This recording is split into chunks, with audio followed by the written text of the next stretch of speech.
La route du Rhum à présent, les premiers concurrents ont quitté Saint-Malo en début d'après-midi, direction Pointe-à-Pitre. Hélène MacArthur a pris la tête d'entrée dans une mer particulièrement agitée. Ce soir, il y a déjà de la casse. Le reportage à Saint-Malo, Didier Chaumont et Christian Decarnet. Les sont partis en éclaireur cet après-midi.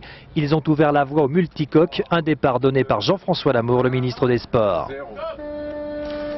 Ils ont coupé la ligne au large de la pointe du Grouin et c'est Jossiten qui a été le plus rapide. Mais le grand favori de l'épreuve, Roland Jourdain, avait décidé de mettre le feu à la Manche. Il s'est échappé très vite en direction du Cap Fréhel en laissant dans son sillage la petite Hélène MacArthur.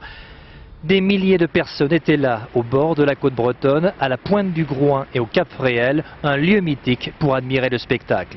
Tous agglutinés pour ne rien perdre de cette bataille navale. Jean-François Lamour était lui aussi très admiratif.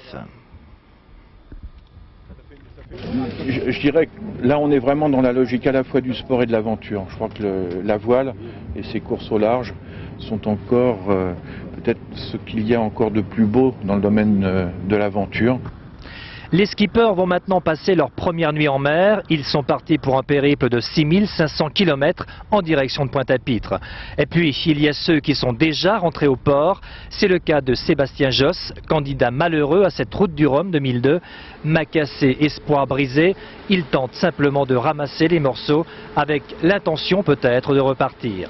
Les autres poursuivent leur route sans prendre de risques. Ils devraient être rattrapés dans 48 heures par les multicoques qui partiront demain après-midi.